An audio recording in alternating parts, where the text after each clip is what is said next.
It's working? Okay. I'm told the manuals are coming.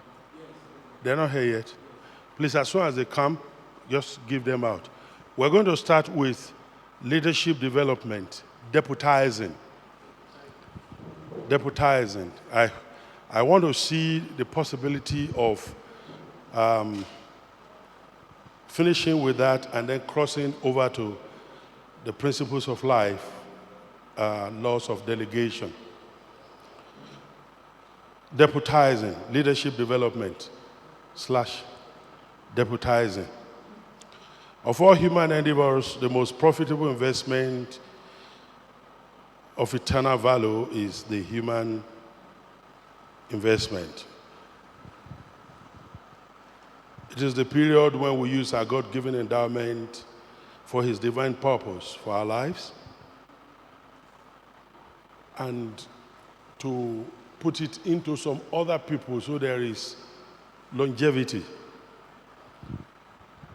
Now, if you have a vision and you alone can fulfill the vision, then it's a small one. But if God has given you an assignment and it's an eternal purpose, of eternal purpose, it has its background in God, then you are going to need a generation after you and after you and after you. Ideally, your ministry, your assignment, your purpose should never end. Paul was speaking to Timothy. Is that 2 Timothy 2? He says, "You faithful son, that which I have committed to you, commit same to faithful men, who shall be able to teach others also." So I want you to see something. Here is Paul to Timothy,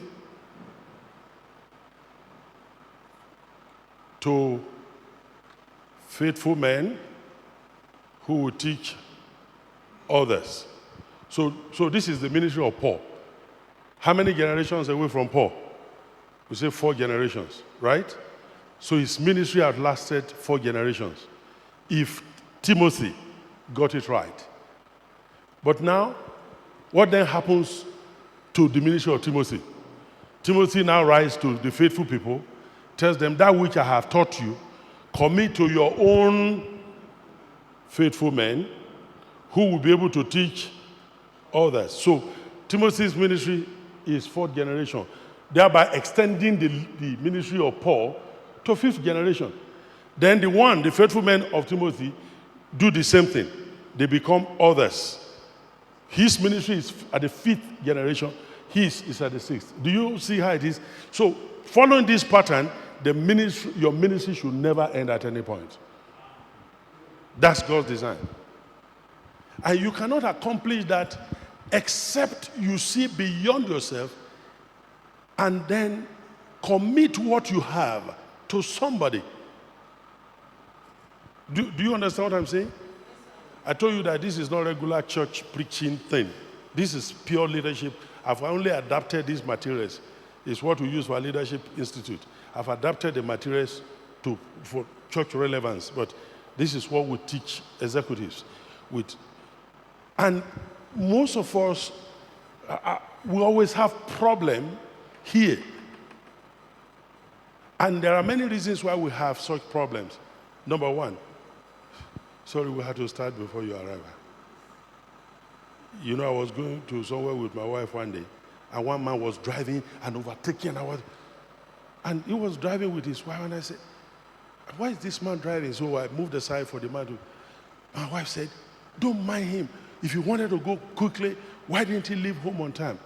I said, he's going somewhere with his wife. He said, oh, are you saying I kept you late? And she actually kept me late that morning. He said, are you saying it is his wife's fault? Are you saying I kept late? I said, what? Go far be from me to say any unrighteous thing like that. I'm just saying that he's going with his wife. And I was a minister somewhere, and so they called me. I said, sorry, I'm on my way. I'm actually coming with my wife. He said, are you telling them that your wife kept you late? I said, no, I didn't say that. I just want them to know that I'm coming with my wife. So now, this is where we have challenge. And it can be very frustrating. Let me just pick a few things. The irony of investing into human beings. You see, when you invest into animals, like your dogs, they hear the sound of your car, they horn, they come around, like your goats, your whatever, and they don't have reason like human beings. And you invest in machines and all that. You build homes, and all that. The difference between that and investment into human is that humans have reasons. They have wills. And they can get frustrated with you. But the downside of it is, if you invest in machines, you must invest in the human beings that will manage the machines. If you invest in homes, you must invest in human beings that will manage the homes. So at the end, there's no way you can circumvent the process of investment into humanity. And like I said, this is the way to ensure longevity in ministry. Some people today most of us are still carrying on the ministry of Paul by reason of the things he has written down. So you see, he has invested in Timothy and told him to get some faithful people who will invest in others. If you continue like this, faithful people, he will have his own 4th generation and 5th generation, and your ministry continues. You have to invest in people. You have to run your organization, whether it's church, whether it's business or whatever, with the eye of the future when I'm no longer here.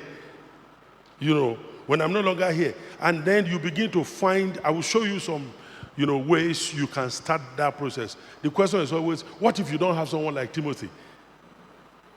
But I will show you some things we can do along the way.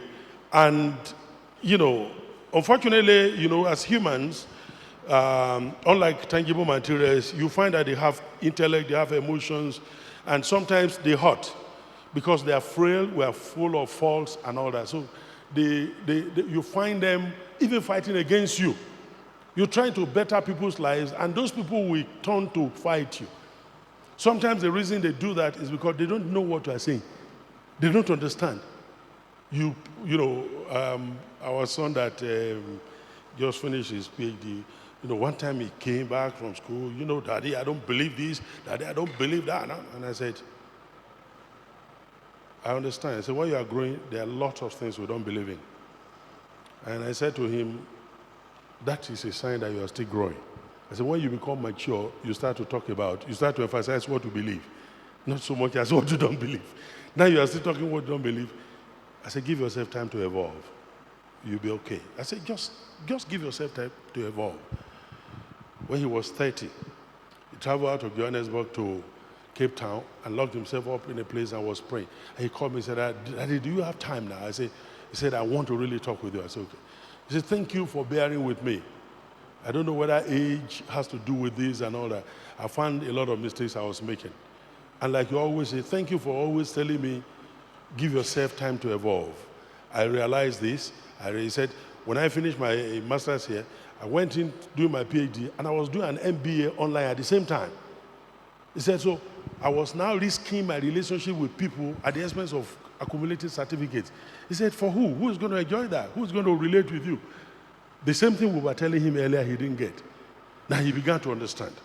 And he was thanking me for allowing him to grow and to mature. So when you're investing in people, you are seeing the big picture, and they are wondering why you are forcing them to, why are you pushing us? You are pushing us too hard. You are asking us to do this. It's not, why are you doing this? Why are you doing that? But the truth is, because they are not yet seeing the big picture. Do you understand what I'm saying now? And so, they respond to our leadership sometimes, their response sometimes to our leadership could cause us pains because it appears as if we're wasting time. These people are not responding well. And then at the same time, because there are no alternatives to human development, you must decide whether you cave into the pressure of disappointment or you will just go for the eternal purpose and bear the risk. One of the signs or one of the evidence of good leadership, parenting, one of the qualities you have to develop is the quality to manage pains. And then if you think very deeply, chances are that you remember you called your parents on pains too. You did some things that hurt them. And so you need to then grow to the point where you say, well, these children are not getting it now, or the people I'm investing in now are not getting it. And I want them to get it. But before they get it, you need to endure with the process. You need to endure with them. And sometimes you say, how long will I say this to you? How long, I've said it over. Look, I'm getting tired now. That could be, you see, when you get tired to throw off your staff, you are losing investment. Let me give you an illustration. Imagine Jesus throwing away the most brash, rash, talking disciple, Peter.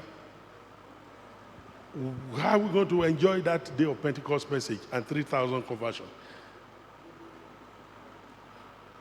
It was IBM that had, there was a time they invested about 500,000 or so to train a particular executive. And the first decision he made after that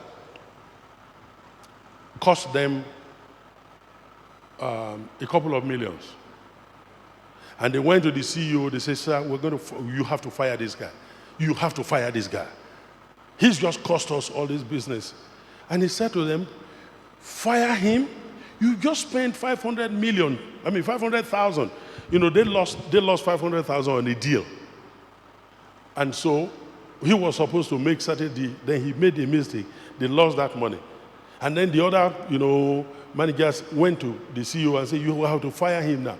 He said, the guy you just spent 500,000 to train, he will never repeat this mistake anymore. Now he said, if you fire him, our competitor will hire him, and what he learned here is what he's going to use there. Richard Branson did something. He took a photograph. He was going around. The guy is just in his own world. Going around in the office, management member walking about, and he saw one of his staff sleeping. He took his photograph. What CEOs will do is to fire him. He said, he now advertised, he used that for advertisement. He says, here our staff work so hard to serve you. Every little minute they quickly catch a nap. He converted what ought to be negative to say that these people work so hard, they hardly have time to sleep at home, and if they have break time, they take a nap. Do you see the way you invert certain problems? So you're going to see people having challenges, difficulties with your training while you are training them. So you have to make up your mind. A greater dimension. So, sometimes we feel the pain of investing into people they're not getting it. They also feel the pain that you are putting too much pressure on them. And some of the people that walk around me, I usually say to them, I'm not a slave driver, but I push hard. But if you can follow it, you'll be independent very quickly, and you'll be a good leader. And some of those people, you are even talking to them. I was talking to somebody recently, and the person even started keeping malice with me. So, and I said, I'm so sorry. And he said, well, I answered this question. I don't know why you brought it again. And I said, I'm sorry. Actually, I was asking for your benefit. There are reasons why I wanted to clear this ABs, but sorry, you are not interested. He said, okay, no, tell me the reason. Okay, I'm sorry for behaving like that. I said, no. This person is feeling the pain of my pressure. I'm feeling the pain of, why don't you get it? Why don't you know I'm for your good? You see what training does to people. So they think you are pushing them too hard, and then you think they are not getting the message. And they need to get it in order to help you, advance the cause. And therefore, your job is to show them, continue to pursue the big picture, allow them to go through the process, and then see what you can do for them to come into the point of maturity. Now, that requires patience, of course. And it is only through investment into humans who are tested and promoted. They help us mature and grow and, go through the virtues of life.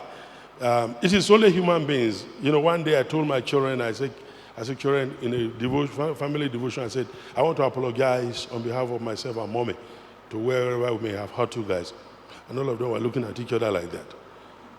I said, we didn't have children before you guys arrived. And I said to them, you are our teachers. I said, the mistake we made on A, we corrected on B. The mistakes we made on D, we corrected. I said, this guy came now just enjoying. And he didn't get much spanking like you guys because we have learned down the road. So I know you guys may not be happy with us. In the interim, I apologize until you grow to appreciate what we have done in your life. And they say, all of them are doing this. You know, because the man, they finally agreed they are wrong. Now they are getting mature, they are saying, okay, maybe they were not wrong after all. So you need to understand that they also teach you virtues, they teach you patience. You know, I remember I called one of our children one day, and he said so I spoke, and he replied me in an unkind manner. I said, it's okay. And I said, okay, so have a nice day. And then he tested me, Daddy, I'm sorry. I don't think my response was appropriate. I said, no problem. He said, no, there's problem. You know how you let people go off and they think they should not be let go of? And some of my staff, they know, people that have worked with me over the years, they know that there are certain things they expect me to react, and I refuse to react. And I'll just be looking. And then you see them coming to say, sir, I want to discuss with you. I say, about what? About that? I say, no, don't worry. He said, sir, I need to worry. He said, I don't like your quietness. Because they want me to react. So they teach you patience. The people you are leading will teach you patience. And because if you throw them away, you'll be throwing your investments in them away. Somebody that has been with you for 3 years, for 4 years, just because now he's done something, you do not define a person from their lowest point. This thing that he's just done might not be characteristics of him over the years. And therefore, you cannot say because of one thing, you throw them off. Otherwise, some other persons will pick that person up and they will take advantage of all the trainings they've had from you.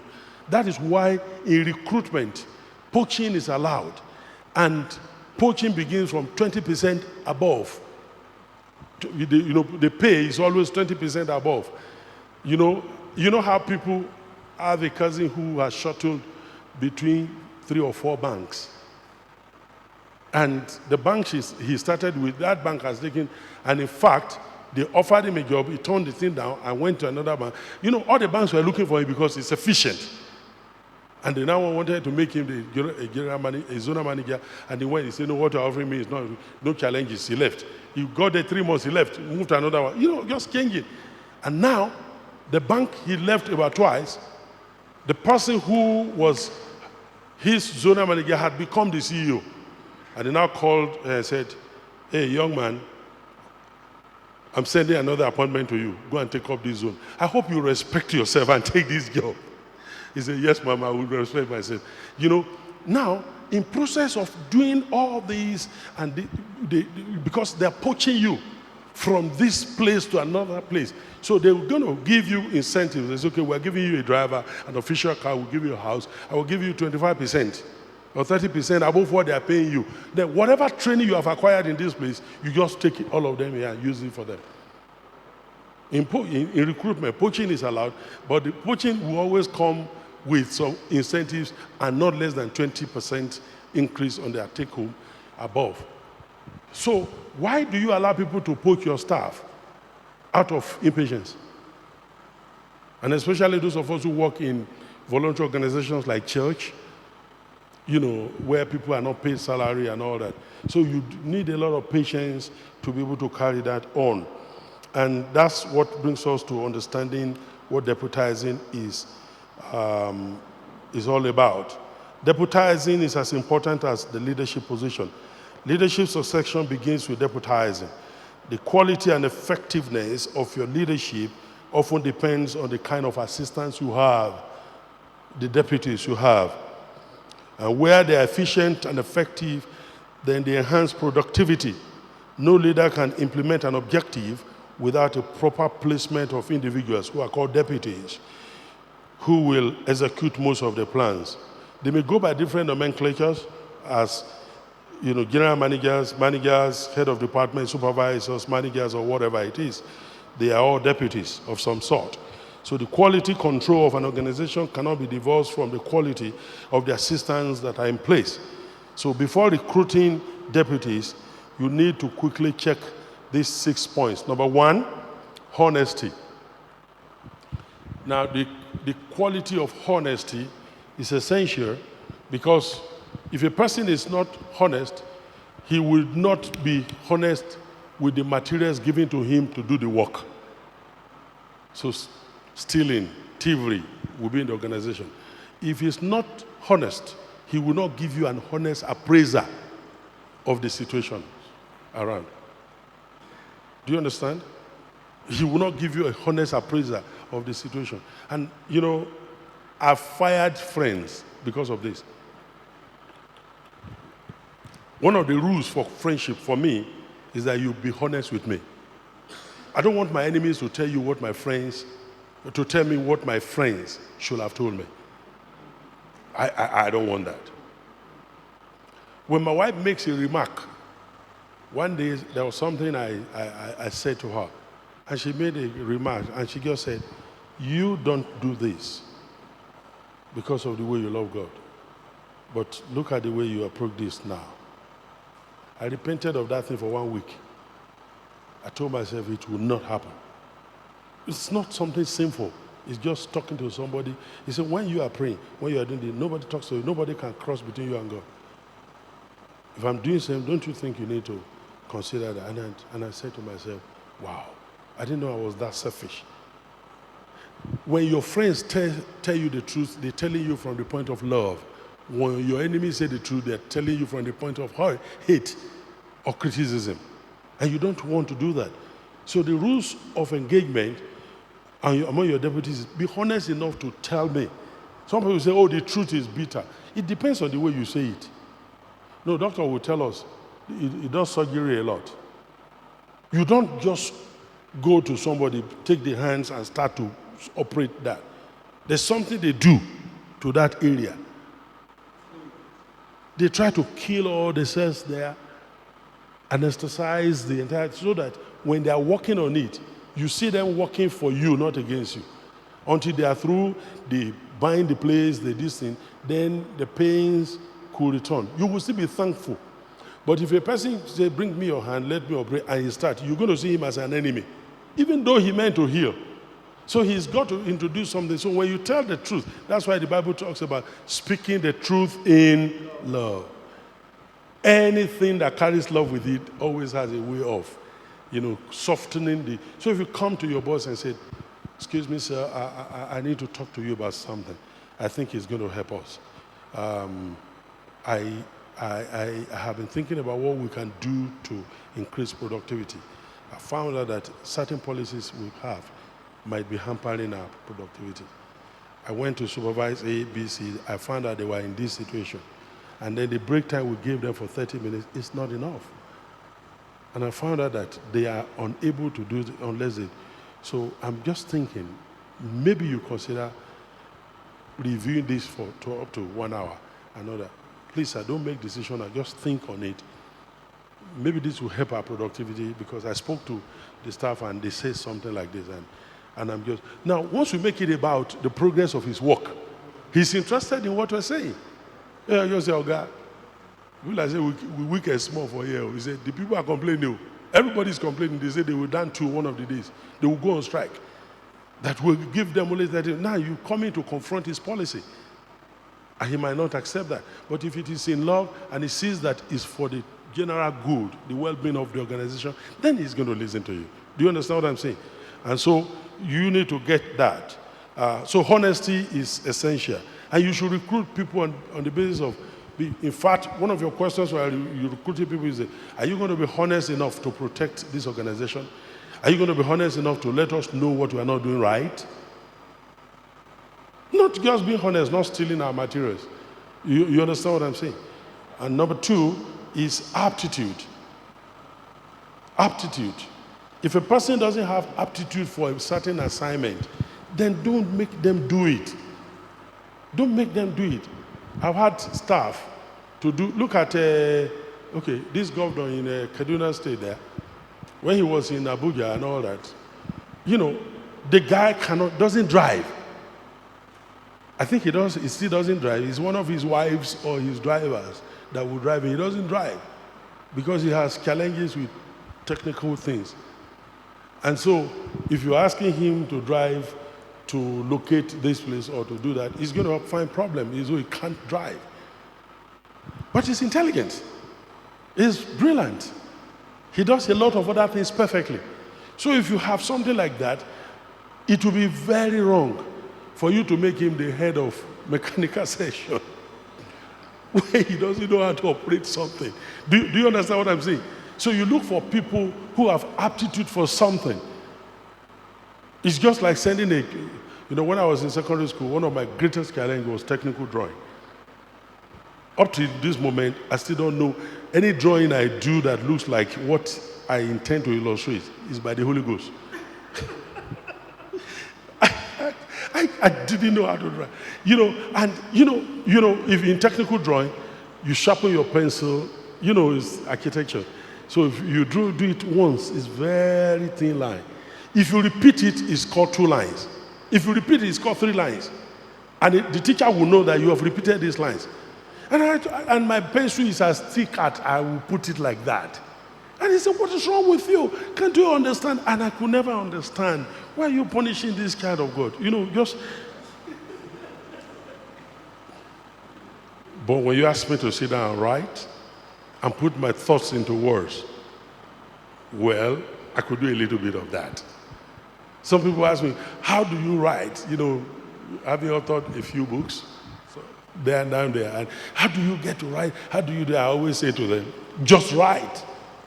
They say, no, you can't just write. I say, just put your thoughts down the way they come into you. Say, that's how I write. They say, no, you have written 10 books. How can you? I say, I don't know what is difficult in writing because I have aptitude for that. But somebody else don't have the aptitude for it. And so you shouldn't put a man who doesn't have aptitude for it in charge of your editing, who doesn't like reading. Do you understand what I'm saying? So find out the man you are recruiting for what position, or for whichever position, you must have aptitude for it. And motivation. Number 3, motivation. You cannot, and you should never recruit anybody. Nee, how are you? Okay, that's Pastor Luis. Yes, okay. So you should never recruit anybody into a position who is not motivated. Have you seen traffic wardens? You see this one. And if you drive past, who do like that to you. But if you see the ones that are interested, you will have to come. And you see them dancing. Some of them are even putting this in. You see them dancing, and then you see them, and then you can tell he's enjoying the job. In fact, there's a particular policeman in who said that the people in that area gathered and bought him a car. I went to the IGP of police and said, this guy is unique. And gave the keys to IG. The IG called him for, they say, come and interview the IG. That's the invite you for cover. They interviewed him and then they now gave him a rank. They promoted him and gave him the car that the people bought for him. He is never insulted. He is never, even when you break his rule, he will say, and then he will wave you up and inside the rain. And the people said, no, we need to buy a car for this guy. He was recruit. They made him, corporal or something, and gave him a car. Because it was in him. He enjoyed the job. The other people say, so the difference between this one is that one is motivated. So in the real sense, that guy should not be doing that work because he has no motivation for it. He has no motivation for it. So you need to, when you are recruiting people, you need to find out if they are really motivated for the office you are putting them into. Number 3, skill and ability. Yeah, a person may be motivated, he may be, but if he does not have skill and ability, he's not skillful. Is he willing to acquire skill to be able to build on it, on what you have given to him? It's not, some people can't transfer what they know in an area to another area. And if they can't do that, then it's a challenge. So he doesn't know too much now. Is he willing to develop some skills that will cover that area, some competencies that will take charge of what you are recruiting him to do. If you send him on calls, if you send him to sit down and all that, is he going to do that, or he's just going to make excuses? I don't know how to do that. I'm never good in it. So you have to think about his ability and his competencies. Then, number 5, experience. You know, it's amazing how that when you are recruiting people, they always say to you, you must have 5 years experience. How do you gather experience if you don't give me opportunity? If you are recruiting someone, a teacher, into the university setting or college of education, they always recruit them and then they place them. The placement is on what they call cognate experience. Cognate experience.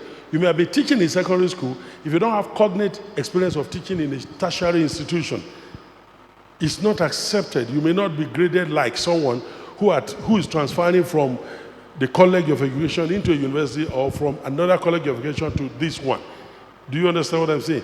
So you want to think about experience. And one way you can make people go through experience is through apprenticeship.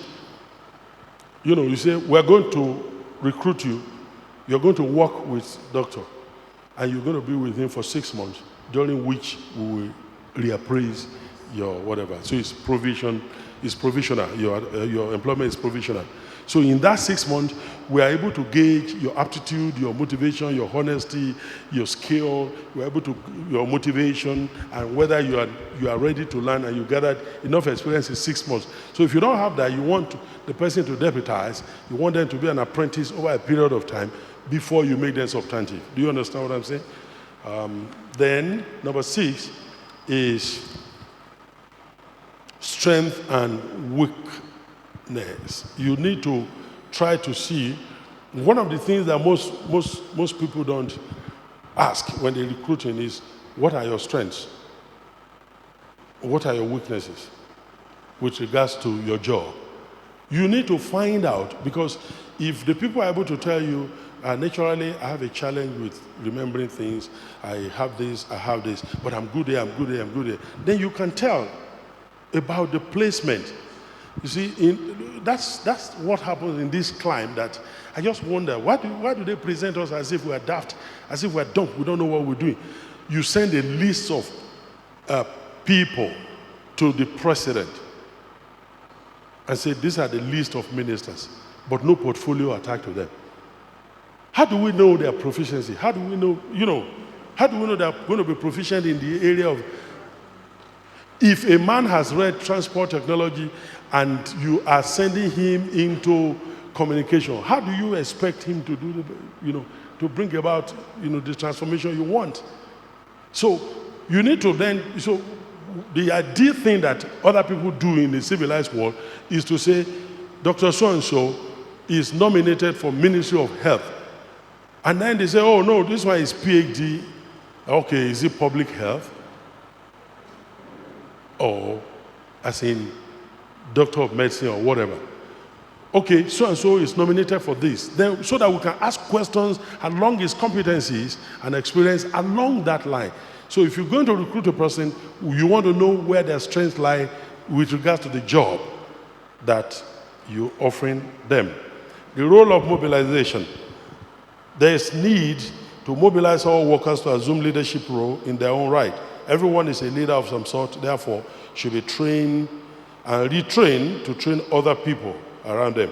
One way to do this is to train every worker in the department and in all departmental jobs. And for example, a manager's job can be divided into 3. This is the leadership style of Jesus. All right? Jesus. Okay? Look at his leadership style. Look at what he did. This is James. This is Peter, this is James, and this is John. You know that these were the people that he would take in to raise Jairus' daughter.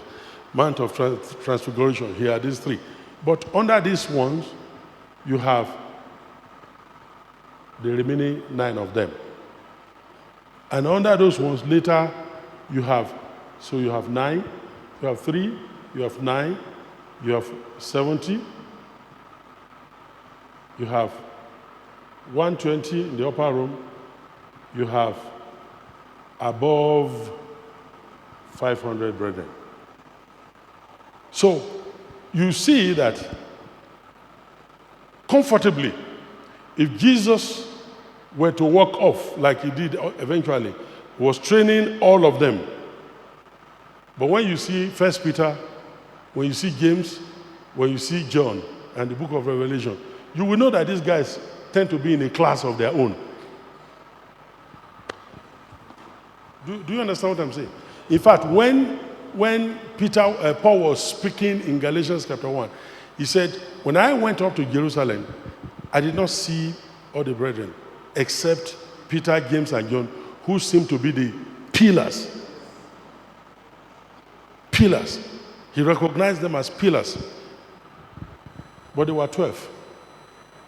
And then there were 3. And the 3, you will see Peter, James, and John, their epistles. And then you will see them, administering. You see them, they were pillars. And they were recognized as so. And then you had 9. Then he sent out 70 by 2 by 2. Then in the upper room we had 120. Then 1 Corinthians 15 says above 500 brethren. So when you see this organization as a pastor, you need to learn the Jesus' method to have your inner circle, the inner caucus. And one of the ways you can do that in your leadership is to say, maybe as a pastor, for instance, when I pastored the local assembly, I had the pastor in charge of, I call it ministry. It's called the ministry pastor. I had one in charge of outreach. Then I had the one in charge of admin. The admin is in charge of finance, is in charge of church records, is in charge of the protocol and all the other things. All that had to do with it is the one in charge.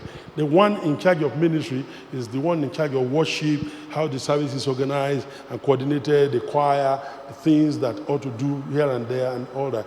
And affiliate ministry, men, women, youth and all that. And then we have this other one, who is in charge of outreach. We have the outreach arm, our non-profit. I have one registered one called Mercy Extended, where children that are dropouts. To date, in our 33 years of marriage, we've been privileged to have 31 people to live with us. And then we have a room in our house. We always call it Obadiah Commission. Several pastors and leaders who are having crisis, they come in there, spend a week or two, they pray, we help reorganize their ministries or whatever it is, they send them back. We do that. And all this, we're doing that from whatever little thing God gives to us. We do that.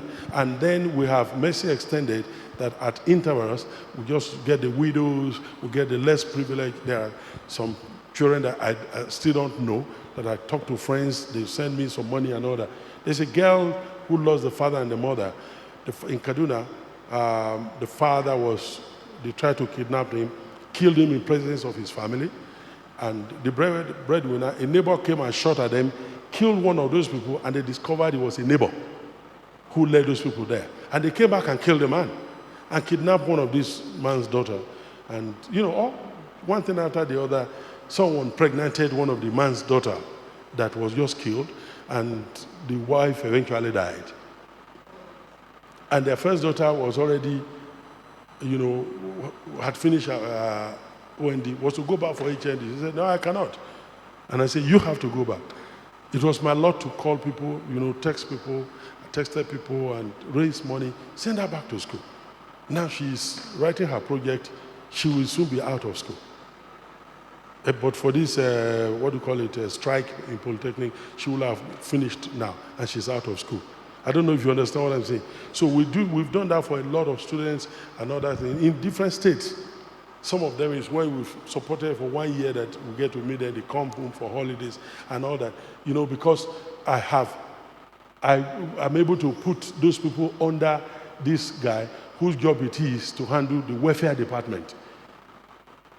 welfare department. So the marriage committee, counseling, some other things. So we put all those things, and so we do that. So these are my heads of department. These are my associate pastors.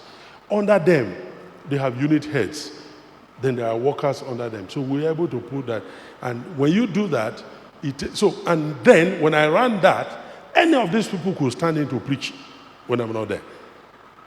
Because they're my next leaders. The church recognizes that these guys, they have it. Even if I walk off the stage, the ministry pastor can simply step in, and then the other two will still be working with them. Plurality of eldership. Those three, they meet with me every week. After every meeting, we meet and review whatever. We meet almost any time. These three, they are my inner caucus, inner circle. Do you understand now? They can hold forth. And one way you do that is test them. Sometimes you let them go around and say, this month you will be in charge of ministry. This month you will be in charge of this. Train them, let them be, let them receive training in all the departments, rotate them, and then, after that they come to take their different places. And then if you are not there, the three of them can meet, make decisions on behalf of the church. And then the work will go on. So you are not afraid, what if so-and-so is not available? No, you have three leaders who are all competent people that will always team up to make decisions on behalf of the organization. Do you understand what I'm saying? So in doing that, you must let them know the line of communication. It must be open between each stages of leaders. In other words, these people know they report to this reports to this reports to this reports to this reports to this. The line of communication, and it must be open. There's nothing like my unit leader wants to talk to the head of department and he's not available until things get out of hand. It's not going to work. In fact, there's a course, well, it's not yours. There's something, I have 7 rules for working at my office. One of the rules is you must communicate by all means. Don't tell me my battery has run down. Buy extra battery. Buy Nokia talk light, whose battery will last. Whatever you need to do, communicate. Via messenger, email, whatever it is, communicate. Do me email, do me text message. Just reach me at all costs. Because feedback is the breakfast of champions. If you give them feedback, they know whether they are there or not. They know what you are doing. They know how the work is moving, and they will be out there. So feedback is the breakfast of champions. Some of us delegate people who don't ask for feedback. One way to trip me up is not to feed me back. Talk to me. If you're having challenges, talk to me. Let's resolve it. But by all means, talk to me. Send me text message. Don't give me excuses. Another rule for working for me is that no excuses allowed. A lion is in the street. I shall be slain. Go get the lion. Go for his head. How are other people passing through that road? They are not slain. Why is the lion reading why does the lion have your name and your image on his head to go after you? Don't give me excuses. No excuses allowed. Because in the midst of every excuse is the solution to that excuse. In the midst of every excuse, there's a solution to that excuse. The answer to that excuse is already in it. So, this is just me. Another rule for working for me, compliment people. Don't bring people down. Compliment people. Just give compliments. Say something kind to each other. Say something kind to each other and be very respectful. Well, that's not part of what we're saying. Number 2 is the next group of leadership should not only know the responsibilities of their bosses, but they should be made to deputize and act on behalf of their bosses in some form, in one area. Allow this guy to come and preach. Allow this guy to prepare the study outline. Allow him, change them, interchange them. Or if you want to train them on preparing outline, train the 3 of them. And then some other day you say you are the one on duty. Run the entire service this week, let's see. You next week, you'll be, so that everybody gets, they know how the organization is working. You say, look, I'm going to be in the office this week. But Josephine, you're going to act on my behalf. And if you want her to sit on your seat, you say, sit on my seat, make decisions. This guy, Richard Bryce, he does that a lot. He will do a show, he say, if you are the best person out of this, you will take my job for 1 week. And then if there's something you need to talk with him, and you meet with executives, you will watch you do everything. That's the way he trains people. And he's very ardent at that, okay? Number 3, each deputy should be allowed to have a taste of other aspects of the boss's job through a quarterly rotational system until they become acquainted with the tasks ahead of them. Let me quickly mention rules for deputizing.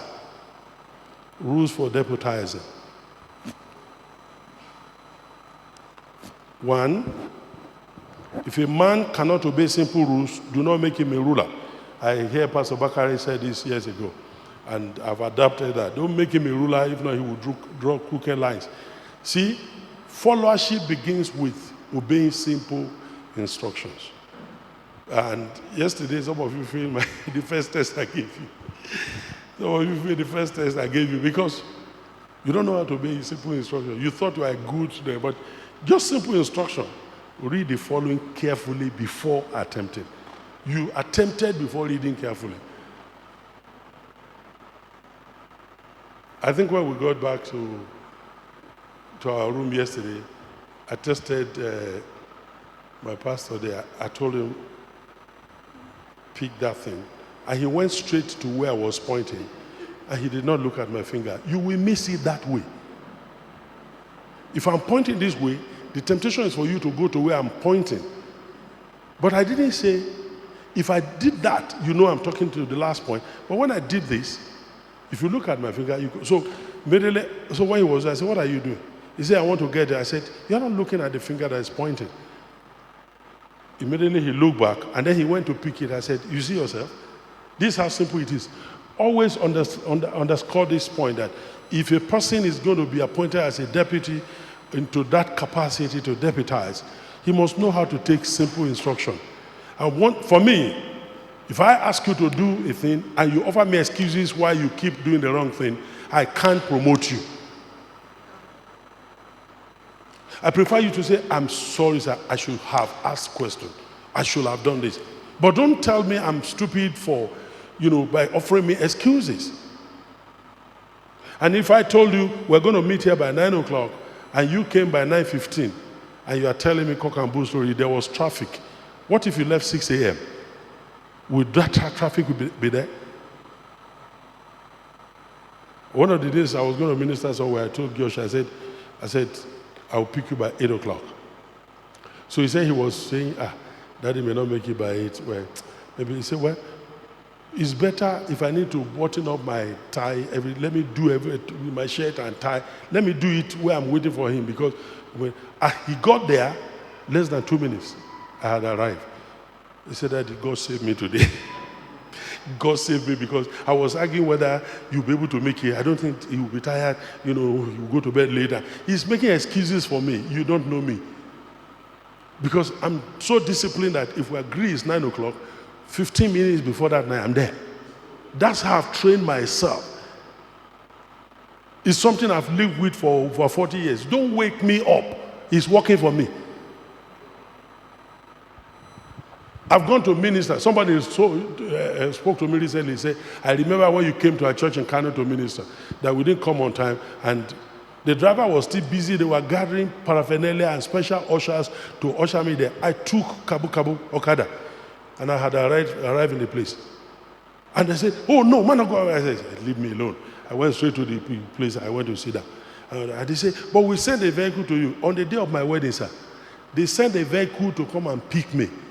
But before the vehicle will go around, the shortcut, I've already taken shortcut with my best man. We were waiting for them.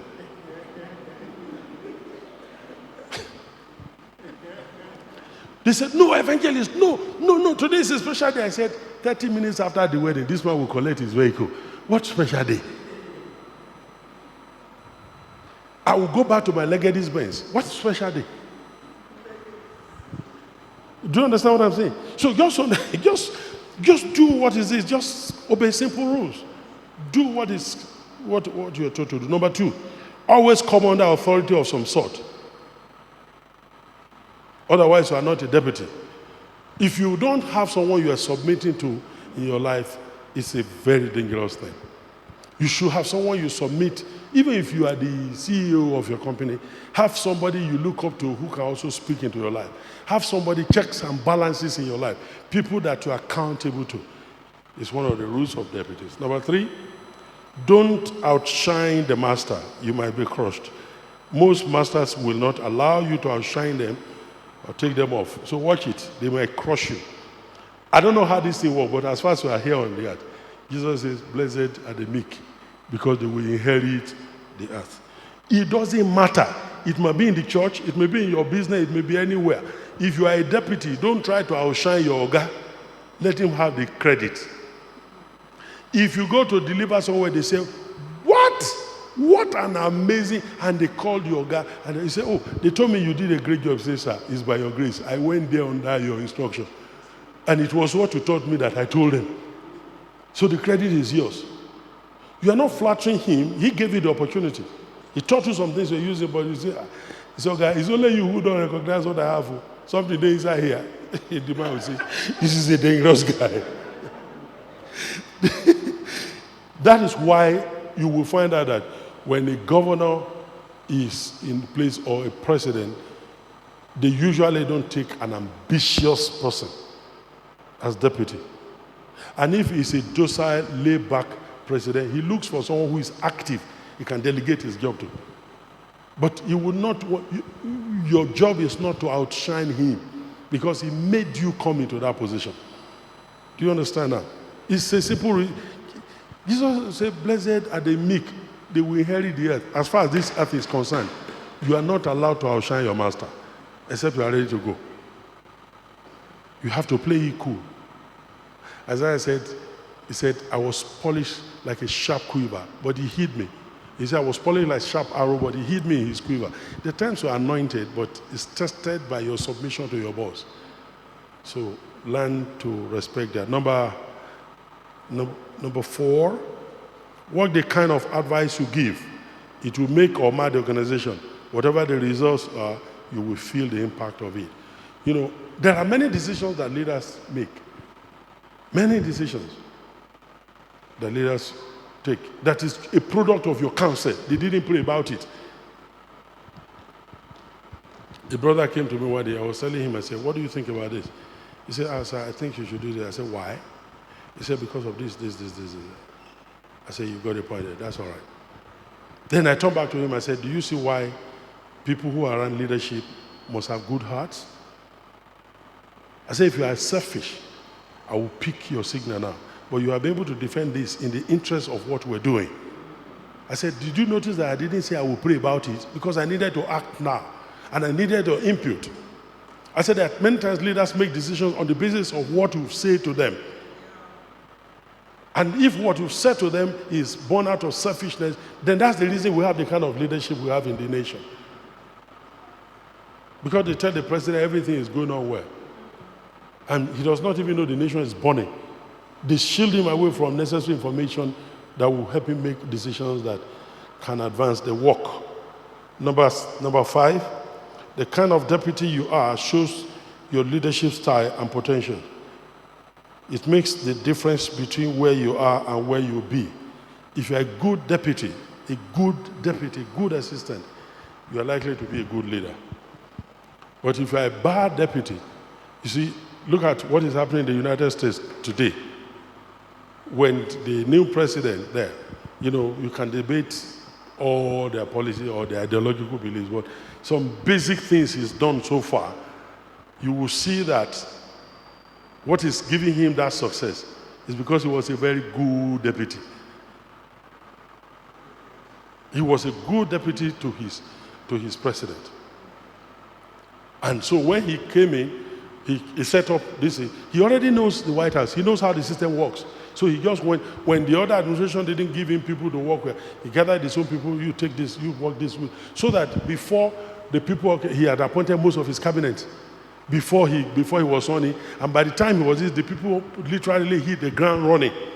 They were now waiting for the Congress to to pass the people because they hit the ground one running. And he set the target of 100 million in 100 days. By 70-something days, they've already surpassed 100 million. It's just, for the vaccine. And he's able to do a lot of things, research some things, because he was a good deputy. He knew firsthand how to be in. So now he's in charge. When you're a good deputy, it gives you opportunity to learn how to do it and how not to do it. There were some things he disagreed with his president that he did not come to. So it is when he did, he said, well, I disagree with him on some things, but it's not my job to bring it to the public. He's the president, the buck stops on his table, not on mine. And once he said, this is where we're going, I had to support him. Now he's president, so he's already learned how not to do it. And his vice right now is learning how to do it and how not to do it. So one of the benefits of being a deputy is that you learn how to do it and how not to do it. Number 6, a good deputy is the de facto leader. He makes things happen behind the scenes. You will just get there, the leader will just get there and be taking the shine. The deputy had fixed everything behind him. Who fix this, who fix this, who fix this. And they said, and then he comes in, oh, Pastor, so how did you do that? He said, Pastor, you do a lot for us, so I fix all those things. So he takes care of those things behind the scenes. He's the de facto leader. He organizes the people and put up serious defense of the leader. Number 7, he sees very clear. He sees very often clearer than the boss. A deputy can see above himself, seeing what the boss is saying, and then he will see below the people under which the boss is unable to see. And that helps him to balance his vision in helping to advise the leader. Expectations. Everyone deputizing is expected to do 3 things. Number 1, to make leadership the easiest thing for his boss, because you will reap the same thing, whatever you sow. Number 2, one of his strengths should be feedback. He must report back promptly and be accountable. You must be accountable. And number 3, you make things happen behind the scenes without taking credit for it. We make things happen behind the scenes, just doing that. And then you don't have to struggle for the credit. Look at today how God created heavenly monopoly in the name of Jesus. The Bible says he did not seek, and even though he was in the form of God, he was not thinking it's something I need to struggle with or try to defend. And then the Bible says, wherefore, because he did something to himself, God did something to him, highly exalted him and giving him a name, and say, I'm creating a heavenly monopoly in heaven, on earth, under the earth. Nobody gained access to anything without him. Because he did everything without taking credit. And God said, I'm giving you all the credit. Even when the Holy Spirit comes, he speaks of Jesus. And the Father said, you can't gain access to me without Jesus. Or because Jesus would not defend himself. Because when he came here, he said, if you have seen me, you have seen the Father. I'm not original. I'm just representing the Father. It's the Father that you are seeing. Do you understand what I'm saying? When Jesus came, he decided to abdicate. We don't really know who Jesus was, except that he told us he and the Father are one, because he said, I'm only representing the Father. But guess what? Everything changed. Because the Father now reversed and said, the Holy Spirit will speak of you, and me, I will give you something that no other person can access without you. Okay? So you make things happen without taking credit. The pitfalls of deputy. Number 1, deputy must beware of the following: the temptation to usurp the place of your boss. Number 2, the temptation to backstab and implement a palace coup. Don't try to talk behind. Every leader has 2 gallons with him. You have 2 gallons you carry everywhere. Every deputy, every worker in church will have 2 gallons. One of them contains petrol, gas. The other one contains water. Everywhere you go, if you get into a situation and say, I don't know how our church is going, I know that the gallon you decide to use will tell us whether you make progress or not, or the kind of leader. If you pour gasoline, you set more fire and destroy the organization. If you use water and say you don't understand how it works, I'm one of the leaders. This thing is much more difficult than you are thinking. Look at what you did. Look at what you did. Behind the scene, the leader did this, did. Do you know he has to sacrifice ABC? I know you don't know that, but I know. It's not like that. You have just poured water there. Do you understand what I'm saying? So you need to be aware of Palace School. Try to take away people from church to start your own. Number 3, greed and avarice. That was what what's that guy? Gehazi did not know how to do. He just saw money and went. Elisha said, is this the time to collect gifts and money? Elisha later went to Damascus and the king gave him gifts and mules and loaded with good things. He didn't return them. But this time is not. If you're a deputy, don't seek for your own. Wait and let your boss do that for you. This is one of the things I loved the last time I was here, during the Thanksgiving, 2 years ago or something, when you were talking about him. And you were talking and you were crying, and he too was crying. And he said, this man, I don't know what to say. That's what good deputies are. That you melt the heart of your leader by your loyalty. And now when he was talking about him, she was just shedding tears. He said, this man had been a pillar here. That's what good deputies should be. That's what good deputies are. So be careful. Then unfaithfulness and dishonesty. Watch unfaithfulness and dishonesty. Once you are unfaithful, you start lying and becoming dishonest, your leadership is already... And let me tell you this. In one of my books there, called The Silent Years of God's Elect, I wrote that book in 15 years.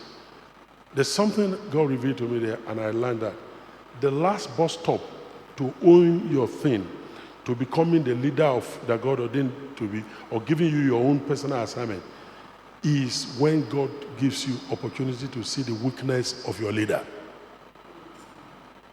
If you decide to talk about it, if you sell your leader, you will never come to your own. Ask Judas. Ask Ham.